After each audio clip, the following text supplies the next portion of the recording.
Good morning dear students.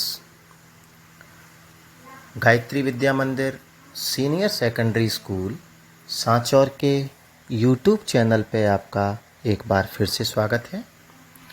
आशा करता हूँ कि आप सभी लोग घर पे स्वस्थ होंगे। जैसा कि आपको पता है कि हम 12th क्लास सब्जेक्ट इंग्लिश का जो रेनबो बुक है उसका जो फर्स्ट लेसन है वाटर, उसको हमने लर्न करना शुरू किया है, उसको रीड हम कर रहे हैं, जिसमें आपको पता है कि starting 3 paragraphs we have read, हम उनको पढ़ चुके हैं। आशा करता हूँ कि वो तीनों ही पैराग्राफ आपको समझ में आए होंगे।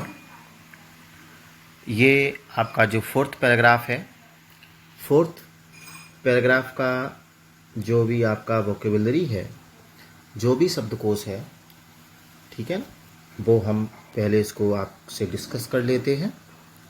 उसके बाद जो भी आपका पैराग्राफ है उसको हम रीड करेंगे। तो देखें, यहाँ पे आपका जो एक वर्ड लिखा हुआ है रिमार्केबल, ठीक है। रिमार्केबल का तात्पर्य है बच्चों उल्लेखनीय। रिमार्केबल का तात्पर्य उल्लेखनीय, या कह सकते हो ध्यान देने योग्य, कोई ऐसी चीज़ जिस पे ध्यान दिया जाए, उल्लेखनीय। नेक्स्ट वर्ड है आपका सस्पेंशन। सस्पेंशन का तात्पर्य कोई घोल या विलयन है, ठीक है ना, जो कि पानी के साथ बह करके चलता है, पानी में घुल जाता है। एक वर्ड है आपका यहाँ पे ऑरिजिन। ऑरिजिन का यहाँ पे तात्पर्य मूल कारण। एक वर्ड है आपका कैरेक्टरिस्टिक।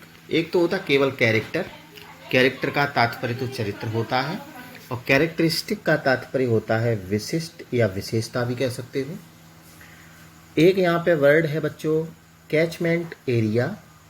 कैचमेंट का तात्पर्य है जल ग्रहण, और एरिया का तात्पर्य है क्षेत्र। कैचमेंट एरिया जल ग्रहण क्षेत्र, ऐसे क्षेत्र जहाँ पे जल जो है वो संरक्षित हो जाता हो, ठीक है, उन्हें हम कैचमेंट एरिया कहते हैं। जिस बारिश का पानी एकदम से जाके किसी तालाब में एकत्रित हो जाता है तो वो कैचमेंट एरिया है।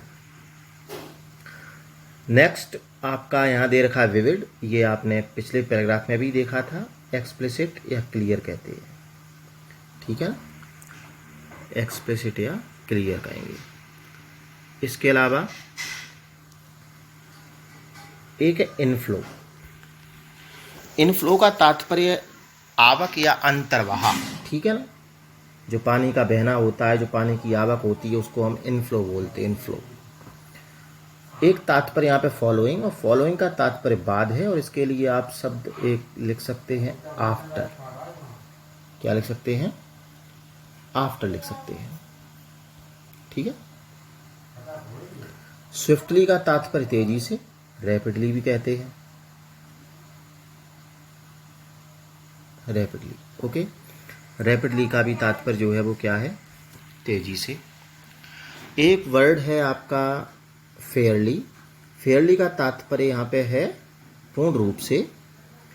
एक वर्ड है फाइनेस्ट, यानी सर्वाधिक सूक्ष्म। फाइनेस्ट जो है सुपरलेटिव डिग्री है, फाइन, फाइनर, फाइनेस्ट, तो सर्वाधिक सूक्ष्म यानी सबसे छोटे छोटे।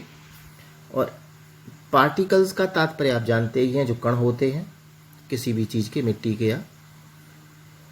फ्लोट का तात्पर्य होता है तैरना, ठीक है ना, फ्लोटिंग। लेकिन ये तैरना विद्यार्थियों, आप जो स्विमिंग करते हैं उसके लिए आप फ्लोट का प्रयोग नहीं कर सकते। फ्लोट का तात्पर्य पानी में कोई चीज़ बहते हुए जा रही है, जैसे कोई लकड़ी है या कोई कण है, पार्टिकल्स हैं, तो उनके लिए हम किसका प्रयोग करेंगे? फ्लोट का प्रयोग करेंगे। लेकिन आप जब भी उसमें स्विम करते हैं, अपने हाथ पैर चलाते हैं, एक्सरसाइज करते हैं, तो उसको हम स्विम बोलते हैं। एक है आपका वर्ड यहाँ पे डेंसिटी। डेंसिटी का जो तात्पर्य है वो है घनत्व, ओके।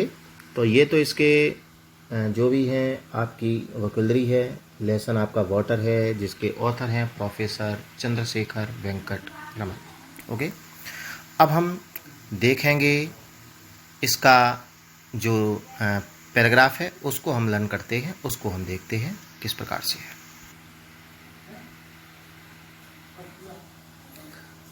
देखें विद्यार्थियों, आपका जो लेसन है वाटर,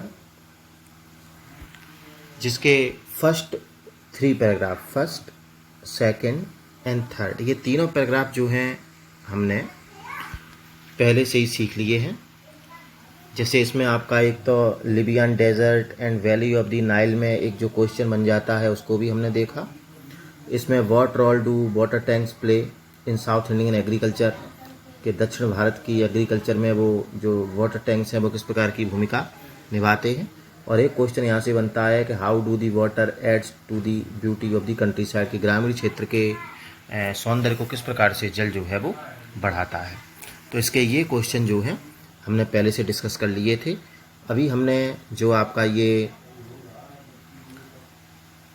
फोर्थ वाला पैराग्राफ है, जिसके जो भी आपके वोकैबुलरी है उसको हमने अभी चर्चा की थी, उसको देखा। अब हम देखते हैं इसके रीडिंग, इसके ट्रांसलेशन को, तो ध्यान देंगे तो ये विद्यार्थी को देखें। ऊपर आपने क्या पढ़ लिया था उसको एक बार मैं हिंदी में बताना चाहूँगा। यहाँ पे हमारे जो ऑथर हैं वो ये कहना चाहते हैं कि पानी के सिवाय कोई भी ऐसी चीज़ नहीं है जो ग्रामीण क्षेत्र के सौंदर्य को इतना अधिक बढ़ाती हो। वो कह रहे हैं चाहे तो कोई छोटी सी जलधारा जो पहाड़ियों से रिसकर या टपक के नीचे आती है वो हो, या कोई भी छोटा सा सड़क के किनारे का कोई भी तालाब हो जहाँ पे मवेशी अपनी प्यास को बुझाती है, या फिर कोई भी रेनफेड टैंक्स यानी वर्षा से पोषित तालाब हो, जो कि that are so common in South Indian, जो कि दक्षिण भारत में कितने सामान्य हैं। लेकिन निराशा की बात तो ये है कि उनको अधिकांशतः उनके रखरखाव में, उनके मेंटेनेंस में उनकी उपेक्षा कर दी जाती है, हालांकि बहुत ही मनमोहक दृश्य होते हैं।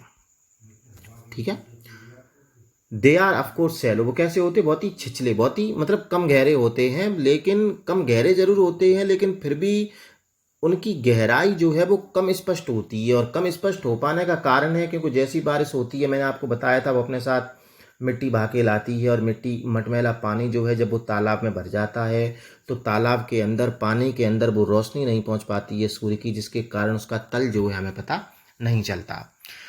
ठीक है, और ये वाटर टैंक्स जो हैं वो साउथ इंडियन एग्रीकल्चर में बहुत ही महत्वपूर्ण भूमिका निभाते हैं। उदाहरण के लिए आपको मैसूर में बताया था कि मैसूर में अधिकांशतः हम देखते हैं कि अधिकांशतः चावल जो इन तालाबों के अंदर ही उगाया जाता है। और पानी की तुलना जो है बिल्कुल उसी प्रकार से जैसे मनुष्य के चेहरे पर आंखें होती हैं, उसी प्रकार से किसी भी भूपरिदृश्य में जल होता है। तो ये हमने देखा था आपका जो थर्ड पैराग्राफ है। अब हम देखते हैं आपका फोर्थ पैराग्राफ। ठीक है ना, देखिए, one of the most remarkable facts, one of the most remarkable facts. एक तो मैं आपको बता दूं कि वन ऑफ द का यूज जो है, वन ऑफ द के बाद जो डिग्री आपकी आती है ना वो सुपरलेटिव आती है। एक तो मैं कह दूं कि Ram is most intelligent boy, Ram is the most intelligent boy, तो इसका मतलब ये हो जाता है कि राम जो सबसे इंटेलिजेंट लड़का है। एक मैं कह दूं कि Ram is one of the most intelligent boys, तो इसका तात्पर्य हो जाता है कि होशियार लड़कों में से, बुद्धिमान लड़कों में से एक है। तो बस वो ही है कि वन ऑफ, वैसे तो इसके सब रिमार्केबल फैक्ट्स ही हैं, सभी उल्लेखनीय तथ्य ही हैं पानी की। अगर हम चर्चा करें कि जल के बारे में जितनी भी आप बातें करोगे वो सभी तथ्य कैसे होंगे, उसके बहुत ही महत्वपूर्ण और उल्लेखनीय होंगे, ध्यान देने योग्य होंगे। लेकिन one of the most remarkable facts, लेकिन उन सभी उल्लेखनीय तथ्यों में से एक तथ्य अबाउट वाटर यानी पानी के बारे में, इज इट्स पावर, क्या है, उसकी पावर है, उसकी ताकत, उसकी क्षमता, उसकी शक्ति है। टू कैरी यानी ले जाने की, कैरी यानी ले जाने की, सिल्ट यानी आपको मैंने कल ही बता दिया था, सिल्ट यानी गाद, सिल्ट मीन्स क्या है बच्चों, गाद है। ठीक है ना, तो गाद को बहा करके ले जाने की उसकी ताकत, और फाइनली डिवाइडेड सॉइल, मैंने आपको बताया था कि फाइनली डिवाइडेड यानी जो बहुत ही सूक्ष्म कण होते हैं उसकी जो मिट्टी होती है उसको बहा, सस्पेंशन यानी वो घोल या बहा कर ले जाना। तो one of the most remarkable facts about water, यानी पानी के बारे में बहुत से तथ्यों में से एक उल्लेखनीय तथ्य उसकी क्षमता, उसकी शक्ति है। उस गाद को या उस सूक्ष्म कणों को घोल के साथ बहा करके ले जाने की उसकी ताकत जो है वो भी एक उल्लेखनीय तथ्य है। किसका? वाटर का। This is the origin, this is the origin. समझ रहे हो ना? पहले ऊपर वाली जो लाइन है उसको क्लियर करेंगे तब अगली लाइन समझ में आएगी कि पानी के जो भी, जल के जो भी बहुत उल्लेखनीय तथ्य, सभी उल्लेखनीय तथ्य, उनमें से एक उल्लेखनीय तथ्य उसका गाद को या छोटे छोटे कणों वाली उस मिट्टी को बहा करके ले जाने की उसकी ताकत जो है वो भी पानी का एक उल्लेखनीय तथ्य है। This is the origin. ये क्या है? ये ओरिजिन, यानी ओरिजिन मीन्स मैंने बताया था आपको, ध्यान होगा, मूल कारण। दिस इज दी ओरिजिन, यह मूल कारण है ऑफ द करेक्टरिस्टिक। मैंने बताया था करेक्टरिस्टिक यानी विशेष या विशिष्ट, और कलर यानी रंग का, ऑफ द वाटर यानी पानी के, इन रेन फेड टैंक्स यानी वर्षा से पोषित तालाबों में पानी के विशिष्ट रंग का ये मूल कारण है, जिसके बारे में मैंने चर्चा की थी विद्यार्थियों, आपको ध्यान होगा।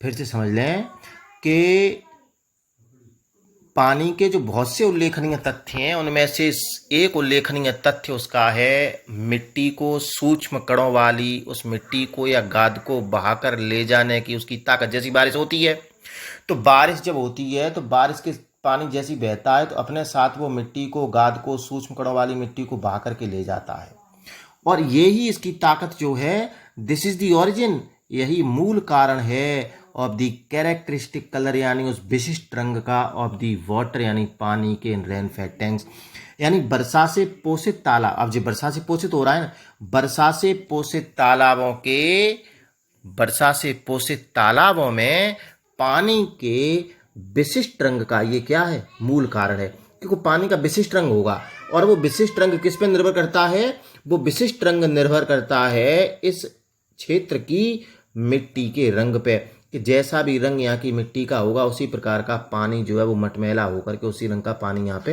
हो जाएगा। तो जल के बहुत से जो उल्लेखनीय तथ्य हैं उनमें से एक उल्लेखनीय तथ्य जो है वो है उस मिट्टी को या उस गाद को बहाकर ले जाने की उसकी ताकत, और इसी कारण से यही दिस इज द ओरिजिन, और यही कारण होता है कि जो भी वर्षा से पोषित तालाब होते हैं उनके पानी के विशिष्ट रंग का ये मूल कारण होता है। ठीक है ना? क्योंकि जिस प्रकार की मिट्टी का वहां पर रंग होता है बिल्कुल उसी प्रकार का उस तालाब के पानी का भी रंग हो जाता है, और यही कारण होता है जब मटमैला पानी होता है तो सूर्य की जो रोशनी होती है वो उसके अंदर तक नहीं जा पाती है, और सूर्य की रोशनी जब अंदर नहीं जाती है तो उसकी गहराई कितनी है इसके बारे में एग्जैक्ट पता नहीं चलता है। अब देखते हैं हम आगे। यहाँ तक आपको ये लाइंस जो है समझ में आई होंगी कि पानी के जो भी उल्लेखनीय तथ्य हैं उनमें से एक उल्लेखनीय तथ्य, रिमार्केबल फैक्ट्स क्या है? मिट्टी को या गाद को, चिकनी मिट्टी को, छोटे छोटे कणों वाली मिट्टी को बहा के ले जाने की उसकी ताकत, और यही जो ताकत होती है, this is the origin of characteristic colour, ये वर्षा से पोषित तालाबों में पानी के रंग का विशिष्ट कारण होता है, कि जैसा वहाँ की मिट्टी होगी बिल्कुल उसी प्रकार का पानी का रंग होगा, उस तालाब का रंग होगा, मटमैला पानी होगा। अब देखते हैं आगे। दिस कलर यानी यह रंग, वेरीज यानी दिस कलर यानी यह रंग, वेरीज यानी भिन्न भिन्न होता है। दिस कलर यानी यह रंग जो है वो भिन्न भिन्न होता है विद द नेचर यानी प्रकृति के अनुसार, ऑफ द अर्थ यानी पृथ्वी के, इन दी कैचमेंट एरिया। कैचमेंट एरिया के बारे में मैंने अभी बताया था, आपको डिस्कस किया था। कैचमेंट एरिया यानी जल ग्रहण क्षेत्र, यानी जहाँ पे जल जो है एकत्रित होता हो। तो दिस कलर वेरीज यानी ये रंग जो है the nature of the earth यानी पृथ्वी की प्रकृति के अनुसार, इन दी कैचमेंट एरिया यानी जहाँ भी जल ग्रहण क्षेत्र मतलब तालाब मान सकते हो, कि तालाबों में जो भी पृथ्वी की नेचर होगा, जो पृथ्वी की प्रकृति होगी, पृथ्वी की जमीन की प्रकृति के अनुसार जल ग्रहण क्षेत्र में या तालाबों में ये कलर जो है वो कैसा होता है? अलग अलग होता है। क्यों होता है अलग अलग ये भी जान लो कि कहीं बारिश हो रही है वहाँ की मिट्टी जो है काली है, कहीं पर बारिश हो रही है वहाँ की मिट्टी लाल है, ठीक है ना।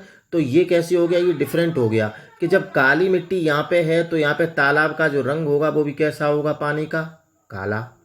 यहाँ पे ये मिट्टी लाल है, जब बह करके जा रही है तो यहाँ पे तालाब का रंग कैसा होगा, पानी का लाल होगा। तो ये किस पे निर्भर कर रहा है, ये निर्भर कर रहा है उस क्षेत्र की मिट्टी पे कि जिस प्रकार के उस पृथ्वी की प्रकृति होगी, उस पृथ्वी की जो मिट्टी की परत होगी, जो रंग होगा, उसी के अनुसार उस क्षेत्र के तालाब के पानी का भी रंग होगा। ये कहने का तात्पर्य उसका क्या है वो समझो कि दिस कलर यानी तालाब का ये रंग जो है वो वेरीज यानी परिवर्तित होता रहता है, एक जैसा नहीं रहेगा, ये रंग परिवर्तित होता रहता है with the nature of the earth यानी पृथ्वी की प्रकृति के अनुसार इन द कैचमेंट एरिया यानी जलग्रहण क्षेत्र में, एंड इज मोस्ट विविड, और ये मोस्ट विविड यानी सर्वाधिक, और ये रंग जो है मोस्ट यानी सर्वाधिक, विविड यानी मैंने बताया था विविड यानी स्पष्ट होता है immediately after fresh inflow following rain. Following यानी बाद में, रेन यानी बारिश के, इनफ्लो यानी जो अंतर्वाह जो आवक होता है, कि ये जो रंग होता है